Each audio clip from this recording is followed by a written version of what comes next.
So I agree with the critics who say that, for instance, we've spent maybe $1 trillion in Africa and it's pretty much been wasted. Most of the development initiatives have been wasted. There are some exceptions. IDE's work and the stuff that I've been involved in has probably helped 20 million people move out of poverty. I think, although it's increasingly controversial, microcredit has made an impact. Cell phones, as a private sector example, have made an impact on poverty. But if you look at the numbers, 20 million from IDE's work over 25, 30 years represents about 0.75% of the 2.6 billion people who are living on less than $2 a day. So that's still a drop in the bucket. Microcredit maybe has reached 100 million, maybe 20 million of those have made enough money to move out of poverty. A lot of microcredit hasn't worked.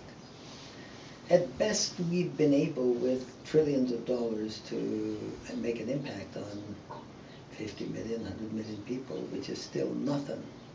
So I regard as the biggest challenge today in trying to deal with practical approaches to poverty is achieving scale.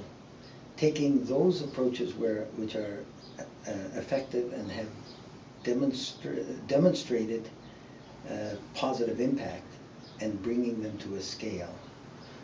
By that, for myself, I've set a scale target of 100 million $2 a day people who transformed in their current poverty status to a maybe doubled income. 100 million $2 a day people for each initiative is what the next step is as I see it. A reasonable question is, what's the secret sauce in those things that have actually worked? I believe that there's a current secret sauce, and now I'm going for the scalable secret sauce of the future. Let me deal with them separately. The secret sauce for the 20 million was, number one, talking to the customers in depth. So what I've learned, which I didn't realize when I was doing it, as you know, I've interviewed some $3,000 a day people. What I've learned is the way I go about it is very different than what other people do. I'll talk to one typical family in a village, and I'll talk with them for 6 or 7 hours, and I'll learn everything about them, what they had for breakfast, what they fed to their dog or cat, all the sources of income, what they spend the money on, how far their kids go to school, everything. Then I'll interview another 6 or 7 families from the same village for an hour or 2. The one family gives me an in-depth snapshot, and you get a lot of repetitive themes with the other families, but I find that after going through that process, and it takes 4 or 5 days for a village, I've never done it yet without coming up with at least one transformative product or service. And if you don't do that, you're not going to come up with anything practical. The second thing is that all the designers the second thing really is design based on the ruthless pursuit of affordability. When you're treating poor people as customers, and that's the third thing, you treat poor people as customers instead of as recipients of charity, the great majority of the money spent on development has treated poor people as recipients of charity. That virtually always fails. Treating them as customers gives them the respect and gives them a real voice, because you can't produce something that they're not going to vote with their feet to buy. That puts some discipline into the design process. The design process that I call design for the other 90% really has as a central tenet the ruthless pursuit of affordability, simply because people who live on $2 a day, no matter how attractive a technology or a service is, simply can't afford a high-ticket purchase price because they've got such high demand on a very small amount of capital. So we only focused on products that poor people could afford, number one, that generated a net return of 300% in the first year on the poor person's investment, and that could be scalable to 1 million products being sold. Any product or service had to have 1 million products. Again, to my sort of surprise, that is a very controversial, I called it the Don't Bother Trilogy, but that's very controversial, but a lot of people have found that to be very useful. The secret sauce for the future, which I see as reaching 100 million $2-a-day customers with each product, forming companies that not only reach 100 million poor customers, but generate 10 billion a year in sales and earn attractive profits. The secret sauce here is creating new markets. And these are new markets that are that release energy. They're chain reaction markets. All of the big breakthroughs in business, the transformative breakthroughs like the steam engine or the personal computer or the Ford's motor car, not only generate sales, but they keep making explosions. They have their own energy. The affordable car created a revolution in transport of all kinds. The personal computer created the internet, which in turn has created whole hosts of new businesses, which has created the cloud. So it's more of a chain reaction. So the secret sauce involves coming up with products that generate their own energy and that transform the whole business environment. A reasonable question is, why does it matter to bring poor people out of poverty? Well, the first reason that it matters is from the perspective of multinational businesses.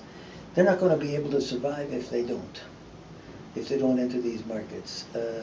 General Motors, the most powerful corporation in the world, was brought to its knees by more affordable, fuel-efficient cars.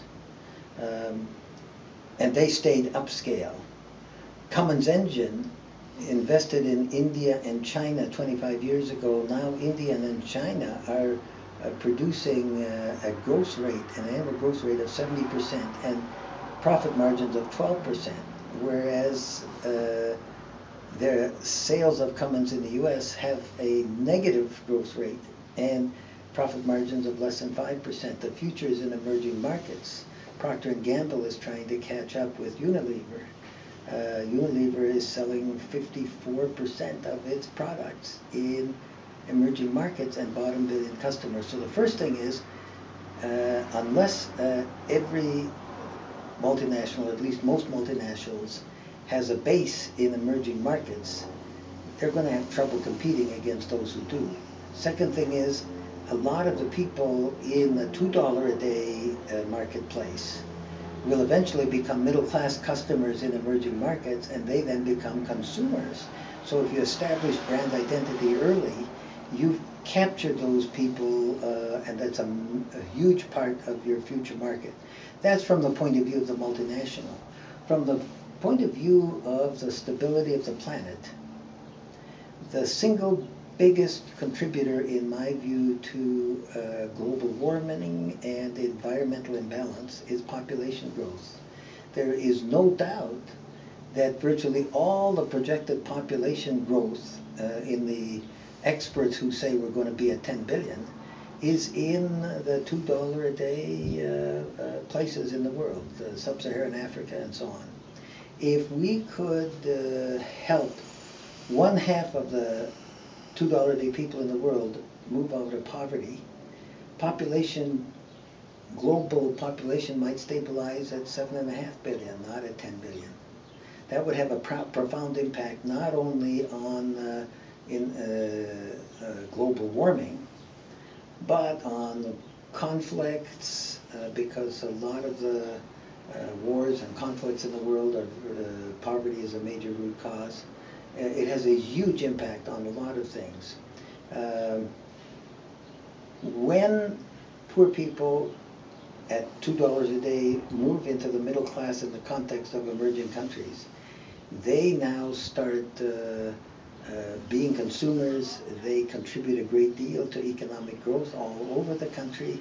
If you look at India and China with 8% growth, one of the reasons that China has become an economic giant is because their economy was stabilized by providing, transforming peasants into people who grew for the market. And they created enough money, they became consumers, that became a base for the zones where people are producing things, goods for the world trade. So stabilizing agriculture is starting to move through the agricultural phase, ends up creating a powerhouse of a country, and nothing is proves that better than the so-called Asian tigers who went through agricultural stabilization and then tremendous growth. Korea as a country was in the same position as Bangladesh or worse in the 1970s, and now its average income is comparable to that of Colorado, where we're talking right now. So if you were a young designer now, or a young person who wanted to use design to contribute, what would you do? I would take the risk, especially when you're young is the time to take the risk, and jump into transformative, to the creation of transformative new markets in emerging economies. I would get involved in emerging markets in the following way. First of all, I would get to know the customers in depth. Secondly, I would find opportunities to create transformative markets. I'm doing that. If you look for these markets that are huge, I've looked at, for instance, I'm involved in a very committed way to transforming the 4 billion tons of agricultural waste that are produced every year into a green form of coal. I think that's a huge profit opportunity. It will make huge employment impact on the village. And it will easily reach 200 million $2 a day people. I think if you get involved, but you have to design not just the technology, but the business strategy, the branding, aspirational branding is a piece of it. You have to design a practical scaling strategy, and you have to do it meticulously step by step, from one village to 100 villages to 1,000 villages to 10,000 villages.